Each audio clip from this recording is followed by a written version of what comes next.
Hello friend, आप सबको फिर से स्वागत है आलिया ट्यूब में।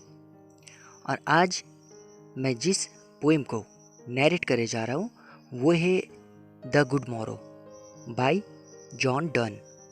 ये एक मेटाफिजिकल पोएम है। कल भी मैंने एक metaphysical poem to his coy mistress जो एंड्रयू मार्वेल का लिखा हुआ है मैंने नैरेट किया था। मेटाफिजिकल का मतलब होता है बियॉन्ड फिजिकल, मतलब वो सारी चीज़ें जो आप फिजिकली सेंस नहीं कर पाते, मतलब आपका जो पांचवी इंद्रिय है उससे आप उस चीज़ को सेंस नहीं कर सकते। आपका छठा इंद्रिय से उसे आपको महसूस करना है। जैसे समझ लीजिए लव हो गया, नेचर हो गया, फीलिंग्स हो गया, गॉड हो गया। तो ये सारी चीज़ों के ऊपर जब लिखा जाता है तो उस पोएम को क्या कहा जाता है? मेटाफिजिकल। तो जॉन डन का ये जो पोएम है द गुड मॉरो, ये एक मेटाफिजिकल पोएम है और इसका जो थीम है वो है लव। ये एक 21 लाइन का पोएम है जिसमें 3 स्टांजा है और हर स्टैंजे में 7 लाइन है। इस पोएम का जो राइम स्कीम है वो है ए बी सी सी सी। ये पोएम 1633 में पब्लिश हुआ था, जॉन डन मरने के 2 साल बाद। इस पोएम का टाइटल देखिए, द गुड मॉरो। उस वक्त जब लिखा गया था तो लैंग्वेज ऐसा ही था। मॉरो का मतलब होता है मॉर्निंग, द गुड मॉर्निंग मतलब नई सुबह की शुरुआत, अच्छी एक सुबह की शुरुआत। अब ये टाइटल क्यों दिया गया है, किस तरह से पोएट का नई सुबह शुरू होती है, वो हम लोग पोएम के ज़रिए देखेंगे। तो आइए पोएम को शुरू करते हैं। फर्स्ट स्टैंजा में बताया गया है, I wonder by my troth what thou and I did till we loved.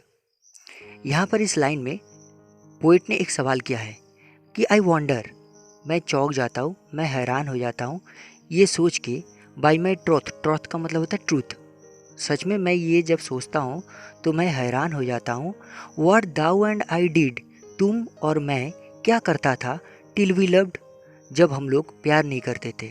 तो वो अपने बिलवेड को ये क्वेश्चन कर रहे हैं, अभी वो दोनों प्यार में हैं तो उनकी मोहब्बत से वो सवाल कर रहे हैं कि जब हम लोग प्यार नहीं करते थे तब हमारी ज़िंदगी कैसी थी।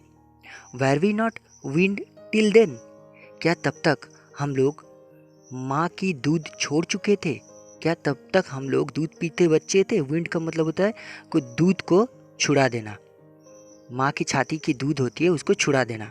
तो ये सवाल किया जा रहा है, क्या तब तक हम लोग दूध छोड़ चुके थे। But sucked on country pleasures childishly, या फिर तब हम लोग, क्या तब तक हम लोग कंट्री प्लेजर्स ले रहे थे चाइल्डलिशली, बचपन की तरह। तो यहाँ पर बचपना दिखाया गया है कि किस तरह से जैसे बच्चे खेलते कूदते रहते नहीं, कंट्री प्लेजर्स का मतलब ऐसा ही है, खेलना कूदना। क्या तब तक हम लोग चाइल्ड थे, हम लोग खेलते कूदते रहते थे। और snorted we in the 7 sleepers den, या फिर उस वक्त स्नॉटेड का मतलब खर्राटे लेना, क्या हम लोग तब खर्राटे लेते थे 7 स्लीपर्स डेन की तरह। यहाँ पर देखिए 3 सवाल किया गया है, पहला सवाल, दूसरा सवाल, फिर तीसरा सवाल, और इसे रेटोरिक क्वेश्चन कहा जाता है। तो इसमें ये जो 7 स्लीपर्स डेन है ये एक बहुत ही इंपॉर्टेंट फिगर है। देखिए 7 स्लीपर्स डेन का एक स्टोरी है, इसमें 250 सीई का एक स्टोरी है जिसमें दिखाया गया था कि कुछ सोल्जर्स थे जो यूथ थे, 7 सोल्जर्स, 7 यूथ्स, वो लोग क्या किया था डर के मारे। तो उस वक्त परसिक्यूशन चल रहा था, ठीक है, रिलीजन फैक्टर के ऊपर रोम में। तो वो लोग क्या किया था, डर के मारे बचने के लिए, मौत से बचने के लिए, क्योंकि रोम का जो राजा था उन्होंने इन लोगों को सज़ा घोषित कर दी थी, इनका मृत्यु अनिवार्य था। तो ये लोग क्या किया, एक डेन में, गुफा में जाके छुप गए थे। और राजा ने क्या किया था, उस गुफा को, जो एंट्री, जो दरवाज़ा था उसको बंद करवा दिया गया था। और करीब करीब 300 साल बाद जब उस दरवाज़ों को खुला गया था, उस गुफा को खुला गया था, तब तक वो लोग क्या कर रहे थे, वो लोग जीवित थे। तो ये एक स्टोरी है, ये बाइबलिकल एक स्टोरी है, बाइबल से लिया गया है, बाइबल का एक रेफरेंस यहाँ पर दिया गया है, ठीक है। तो यहाँ पर पोएट जो है वो कहना चाहते हैं, क्या हम लोग भी उस 7 स्लीपर्स डेन की तरह, हम लोग जब प्यार नहीं करते थे, क्या हम लोग सो रहे थे। ये 3 रेटोरिक क्वेश्चन करने के बाद पोएट जो है वो खुद जवाब दे रहा है, इट वॉज सो, ये हम लोग ऐसे ही करते थे। But these all pleasures fancies भी, लेकिन ये जो प्लेजर्स, ये जो आनंद के बारे में यहाँ पर बताया गया है, फैंसीज भी का मतलब ये सारे के सारे सपने थे। If ever any beauty I did see मैंने अपनी ज़िंदगी में कोई भी खूबसूरत चीज़ अगर देखा है, विच आई डिज़ायर्ड, जिसको मैंने पाने की कोशिश की, एंड गॉट, मैंने पा लिया, it was but a dream of the, वो तुम्हारे अलावा और कुछ नहीं था, क्योंकि मेरे आंखों में तुमसे खूबसूरत चीज़ कुछ भी नहीं था। मैं कोई भी खूबसूरत चीज़ देखता था तो उसमें सिर्फ तुम ही दिखाई देते थे। नेक्स्ट स्टांजा में पोएट बताते हैं, and now good morrow to our working souls. और अब जब हम लोग प्यार करने लगे हैं, एक दूसरे को जानने लगे हैं, तो ये हमारी एक नई दिन की शुरुआत है, ये हमारी एक नई ज़िंदगी की शुरुआत है। और हम लोग अभी क्या है, वेकिंग सोल्स बन चुके हैं। हमारी जो आत्मा है ये जग चुका है और हम लोग क्या है, एक नई दुनिया में आ चुके हैं। हमारी जो सोल्स है वो अलग से एक गुड मॉर्निंग मतलब गुड मॉर्निंग की शुरुआत कर रही है। Which watch not one another out of fear. और हम दोनों आत्माएं जो सोल्स, वेकिंग सोल्स है, जब एक दूसरे को देखेंगे हम लोग डरेंगे नहीं। For love all love of other sides controls. क्योंकि हम लोगों ने हमारी प्यार के खातिर दुनिया की सारे लव को सारे कंट्रोल करना सीख गया है। मतलब हम लोगों को और दुनिया की किसी चीज़ के ऊपर लालच नहीं है, हम लोगों को किसी चीज़ की और ख्वाहिश नहीं है। सिर्फ हम दोनों अपने प्यार को पाना चाहते हैं। अपने प्यार को हम दोनों पाना चाहते हैं। हमारी प्यार की कीमत बहुत ज़्यादा है, इसीलिए कोई भी चीज़ में हम लोग कंट्रोल करना सीख गया, हमें कुछ नहीं चाहिए। And makes one little room and everywhere. और इसीलिए हम दोनों चाहते हैं, दोनों मिल के हमारी जो ये मोहब्बत है इसे एक जगह इकट्ठा करके एक छोटा सा रूम बनाएंगे, एंड एवरीवेयर, और इसी में हम लोग जिएंगे। हमें जहाँ भी जाएंगे दोनों, सिर्फ दोनों को दिखना चाहिए।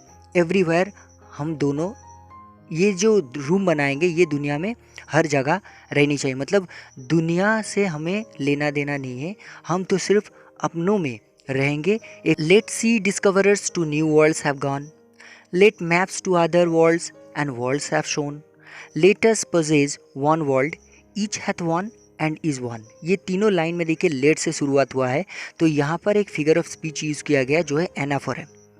फिगर ऑफ स्पीच का मैंने वीडियो बना के रखा है, उसमें सारे फिगर ऑफ स्पीच आपको लगभग मिल जाएगी, आप मेरे चैनल में जाके देख सकते हो। तो ये जब हर लाइन में एक ही वर्ड से शुरुआत होता है उसे एनाफोर कहा जाता है।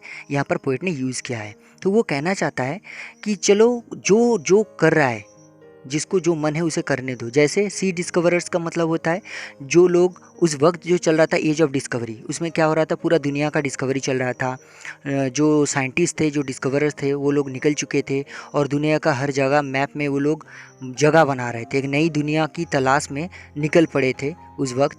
तो इसीलिए यहाँ पर पोएट ने कहा है कि जो सी डिस्कवरर्स है उसे निकलने दो, to new worlds have gone. और वो लोग क्या करेंगे, नई दुनिया की खोज में निकल चुके हैं। Let maps to other worlds on worlds have shown, नई मैप को बनाने दो, वर्ल्ड्स को, इस दुनिया को और एक दुनिया देखने के लिए मैप को जगह बनाने दो। Let us possess one world, लेकिन हम दोनों क्या करेंगे, अपनी दुनिया बनाएंगे। ईच हैज़ वन, हम लोग क्या करेंगे, सिर्फ दोनों एक दूजे के लिए, एंड इज़ वन, सिर्फ एक दुनिया बनाएंगे जो दुनिया मैप में नहीं होगा, सिर्फ हम दोनों अपनी मोहब्बत के ज़रिए ये बनाएंगे। नेक्स्ट स्टांजा में पोएट बताते हैं, माई फेस इज़ दाइन आई। और हम लोग क्या करेंगे, मेरी जो फेस होगा वो तुम्हारी आंखों में दिखनी चाहिए। दाइन इन माइन अपीयर्स, और तुम्हारी जो फेस है वो मेरी आंखों में दिखनी चाहिए। And true plain hearts do in the faces rest, और अगर सच्चे मोहब्बत करने वाली हृदय हो, अगर सच्चा प्यार हो, do in the faces rest, वो तो सूरत में दिखता ही है। Where can we find two better hemispheres, और इससे ज़्यादा खूबसूरत हेमिस्फीयर मिल नहीं सकता। हेमिस्फीयर किसे कहा जाता है, जैसे नॉर्थ हो गया, साउथ हो गया दुनिया का, तो ये दोनों साइड को हेमिस्फीयर कहा जाता है। तो पोएट बताना चाहते हैं, तुम एक अपनी जो दुनिया बनेगी ना, वो तुम एक नॉर्थ में रहोगे, मैं एक साउथ में रहूँगा, तो अपनी दुनिया का इससे अच्छा बेटर हेमिस्फीयर हो ही नहीं सकता है। Without sharp north, without declining west. और हमारी जो ये दुनिया है ना, इसमें शार्प नॉर्थ का मतलब है विंटर, स्नो, ठंड। असली दुनिया में जो नॉर्थ पोल है उसमें बर्फ़ जमी हुई रहती है, बहुत ठंड है, जम जाती है सब कुछ। तो यहाँ पर पोएट बताना चाहते हैं, ये एलिगोरिकली उन्होंने समझाए हैं कि हमारी जो दुनिया है उसमें शार्प नॉर्थ नहीं रहेगी, मतलब हमारी जो प्यार है उसे जमना नहीं है हमें। विदाउट डिक्लाइनिंग वेस्ट, मतलब वेस्ट में जैसे ढल जाती है सूरज, दिन और रात होती है, हमारी दुनिया में दिन और रात नहीं रहेगी, हम लोग हमेशा ऐसे ही रहेंगे, हमारी सूरज कभी डूबेगी नहीं। Whatever dies was not mixed equally. और एक चीज़ मैं बता दूँ कि दुनिया में जो कुछ ख़त्म हुई है, डाइज मतलब मर चुकी है या फिर ख़त्म हो चुकी है, वॉज नॉट मिक्सड इक्वली। उन सारी चीज़ों को अगर देखा जाए साइंटिफिकली, तो जो जो इक्विपमेंट या फिर जो जो कंपोनेंट से उस चीज़ को बनाया गया था, सही ढंग से नहीं मिक्स किया गया था, इसलिए डिक्लाइन हुआ। डाइज मतलब मर गया, ख़त्म हो गया। If our two loves be one, अगर हम दोनों का प्यार एक साथ इकट्ठे में मिलाया जाए, और thou and I loves you alike, और तुम और हम दोनों की प्यार अगर एक ही जैसा चलता रहा बैलेंस में equally, that none do slacken none can die, तो फिर हम लोगों का ये जो मिक्सिंग होगा ना, कभी किसी को हम लोग लूज़ नहीं कर पाएंगे, किसी को हम लोग खोएंगे नहीं कभी, और नन कैन डाई, हम दोनों में से कोई मरेगा भी नहीं। तो हमें एक दूजे के साथ हमारी प्यार इतनी खूबसूरत होनी चाहिए, इतनी हद से ज़्यादा होनी चाहिए, दोनों में इतनी इक्वल मिक्सिंग होनी चाहिए कि हम दोनों की जो प्यार है वो दूसरी चीज़ों में जो मिक्सिंग ठीक से हुई नहीं है उस तरह नहीं, हम लोग ऐसे मिक्सिंग करेंगे एक दूजे के साथ कि हमारी जो प्यार है वो अमर हो जाए। तो दोस्तों, इस तरह से जॉन डन ने बहुत ही खूबसूरती के साथ द गुड मॉरो को डिस्क्राइब किया है। ये एक बहुत ही खूबसूरत मेटाफिज़िकल पोएम थी उस वक्त का, और जहाँ पर प्यार मोहब्बत मतलब लव को बहुत ही खूबसूरती के साथ प्रेजेंट किया गया है, और प्यार को किस तरह से अमर बनाया जाता है वो यहाँ पर दिखाया है। तो आपको ये पोएम कैसे लगा, आप कमेंट बॉक्स में ज़रूर लिखिएगा। तो आज के लिए इतना ही, नेक्स्ट वीडियो में फिर मिलेंगे।